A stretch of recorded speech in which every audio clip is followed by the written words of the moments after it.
Olá, sejam muito bem-vindos ao canal Leia e Apareça. Eu sou o Yuri, eu sou professor, escritor e hoje eu estou aqui para compartilhar com vocês uma leitura muito agradável, para mim, uma das grandes obras do mestre Stephen King.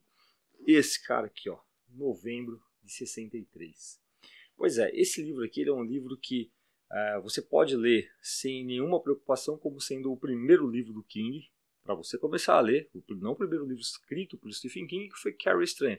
Mas o Novembro de 63 ele é um livro muito agradável, um livro que não tem referências cruzadas, então eu aconselho, quer começar a ler? O primeiro livro que eu li dele foi Saco de Ossos, também é uma boa pegada. Novembro de 63 não vai deixar nada a desejar, eu tenho certeza que você vai se apaixonar com o novo universo aí do Stephen King. E se você não leu, já leu outras obras do King e não leu Novembro de 63, pode crer que você está perdendo. É sensacional. Esse livro foi publicado em 2013 pela editora Objetiva. Ele tem 727 páginas. Né? Não sei se todos sabem, mas o King ele é um cara muito publicado. Ele é o 9º autor mais traduzido no mundo todo. Né? E no início da carreira, o Stephen King ele escrevia para revistas, na verdade. Né? Seus contos, ele escreve desde pequeno, desde muito jovem, e ele vende seus contos para revistas. O primeiro livro realmente a fazer sucesso foi Carrie Estranha. Ele é formado em língua inglesa, o Stephen King ele é professor de formação, e inclusive esse fato acaba fazendo com que ele escreva e crie personagens que são professores. Então, em grande parte dos seus livros tem professores como personagens e normalmente como protagonistas. É exatamente o caso do Novembro de 63. Novembro de 63 ele traz uma temática muito interessante. Para nós brasileiros, isso pode não soar tão forte, tão sensacionalista para nós, mas para os norte-americanos carregam até hoje a sensação de que o assassinato do presidente JFK, o John Fitzgerald Kennedy, foi assim uma das maiores tragédias da história norte-americana. Todo mundo botava muita fé nesse presidente. Eles achavam realmente que ele seria o grande revolucionário que mudaria o mundo. E o JFK ele foi assassinado então em novembro de 1963. Com o assassinato do JFK, assume então o seu vice-presidente, né, que era o Lyndon Johnson. E o Lyndon Johnson acaba colocando os Estados Unidos na Guerra do Vietnã. Em 1965, né, os Estados Unidos entra na Guerra do Vietnã e fica nessa guerra até 1969. Que aí a guerra acaba no mandato do presidente Nixon. E os americanos eles se ressentem muito disso, isso é uma ferida aberta, né? E eles se ressentem realmente, eles acham que isso aconteceu devido à morte do JFK. Se o JFK não tivesse sido assassinado, provavelmente a história americana poderia ter sido outra, né? E o King explora, né, essa possibilidade de o que fazer, né? Será que se desse para voltar no tempo e impedir esse assassinato? Então é exatamente isso que ele vai fazer, né? O King ele fala o seguinte também: em 1972 ele tentou escrever esse livro, em 1972. E por que ele não conseguiu? Porque ainda era uma ferida muito aberta na história americana, né? Então era muito complicado mexer com esse assunto, né? Além do que ele dava aula em período integral. E como ele mesmo já disse em algumas entrevistas dele, né, dar aula exaure completamente o processo criativo dele. Então ele não conseguiu fazer um livro com essa densidade. Né? É um livro que precisou de muita pesquisa, né, de muito tempo. Esse livro, pessoal, ele é narrado em primeira pessoa. Então assim, você tem uma empatia com o personagem logo de cara. Então você é jogado dentro do livro mesmo.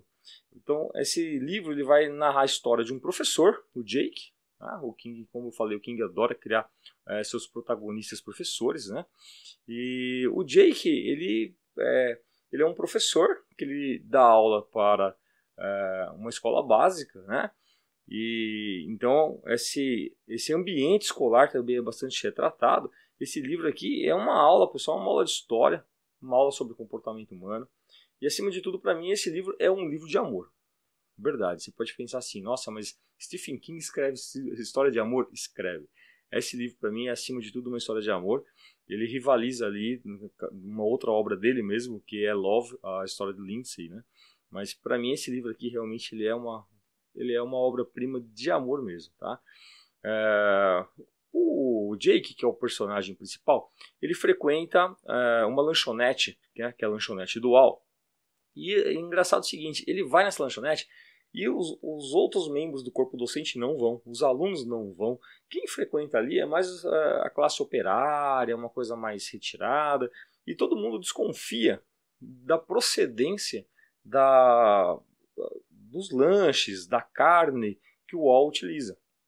É uma carne muito saborosa, mas ninguém quer ir lá. Por quê? Porque é muito barato, né? Mas por algum motivo o Jake ele gosta do Al, ele é um cara separado, o Jake ele não tem família, ele não tem filhos, ele não tem mais ninguém, e o Al é um amigo dele. Então ele vai na lanchonete do Al, ele gosta da companhia do Al, né? E sem contar que ele gosta também do lanche, né? E ele começa a perceber o seguinte, o Al está envelhecendo muito rapidamente, né? Está com um aspecto cada vez mais deteriorado, ele está meio doentinho, né? E aí então o Al, pressentindo que ia morrer, que estava realmente mal, ele conta pro Jake que no trailer onde ele mora ali, junto ao lanchonetezinho, o trailer, né, como se fosse um food truck, né, existe uma passagem secreta dentro desse trailer, e esse trailer vai levar, essa passagem secreta leva diretamente para o passado, para 1958. Então o Al convence o Jake a voltar no tempo e impedir o assassinato do JFK, que era uma missão que ele, Al, queria fazer, mas como ele estava muito doente, ele não conseguia.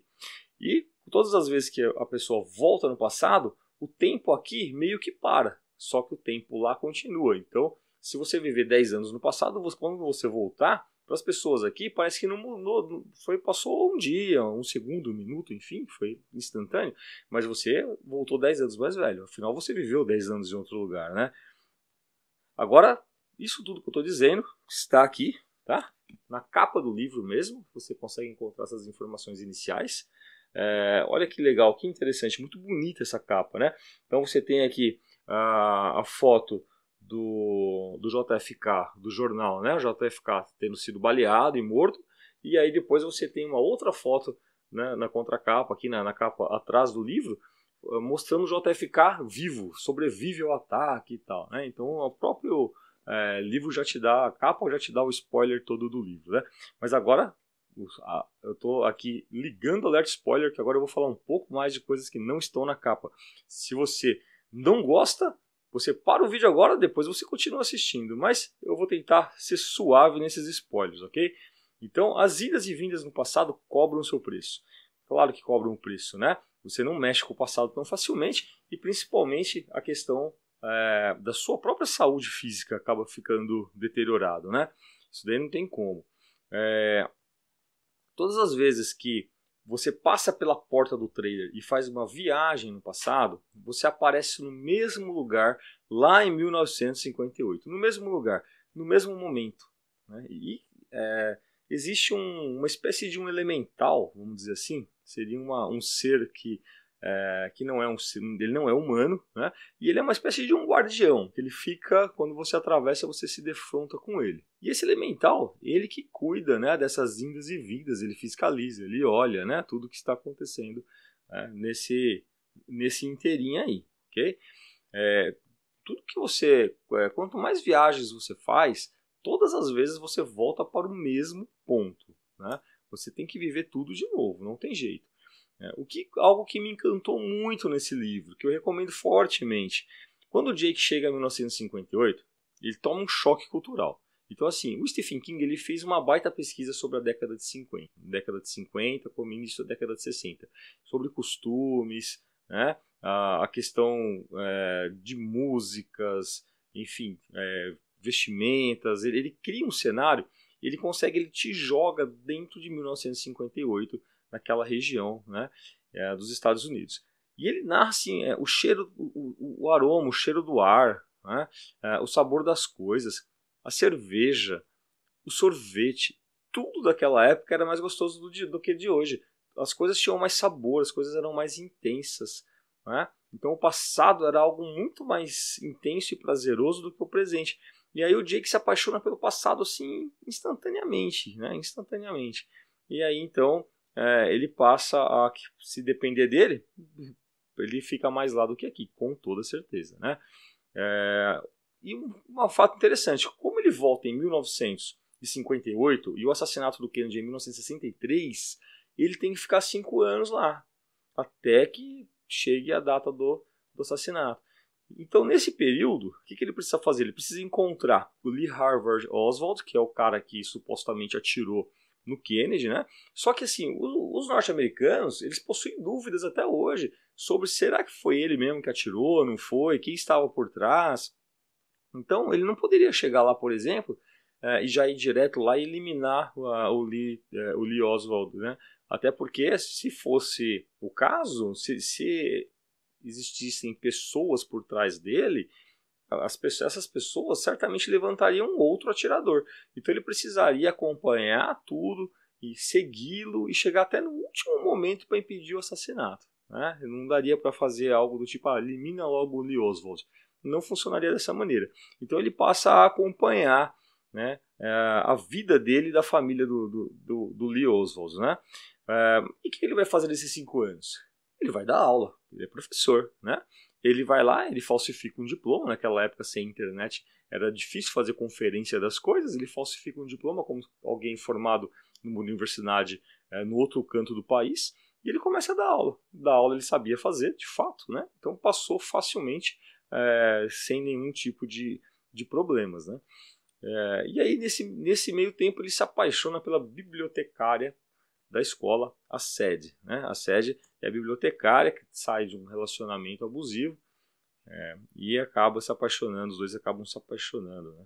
O Jake, ele se aproxima da família do Oswald e ele descobre que o Oswald estava sendo visitado tanto por russos, né, soviéticos, cubanos, FBI. Então, assim, tinha vários eram os possíveis mandantes, né? Com certeza ele era apenas um pau-mandado ali, mas os mandantes poderiam ser qualquer um, né? E a história se desenrola dessa maneira, né? Então ele se apaixona pelo passado, ele se apaixona pela Sadie, né? E por mais que ele ame a Sadie, por mais que ele esteja apaixonado pela Sadie, ele tem uma missão, né? E a missão dele vem em primeiro lugar. A missão dele é o Kennedy, né? É o Kennedy. A missão dele é o Kennedy. Ele é um sucesso como professor. Ele encanta todo mundo, ele monta um teatro, enfim, todo aquele reconhecimento, que aquilo que faltava para ele no presente, ele consegue no passado, né? Aí ele começa a treinar para uma competição de dança junto com a Sadie, e eles treinam, eles começam a ficar realmente muito bons nisso, inclusive, né?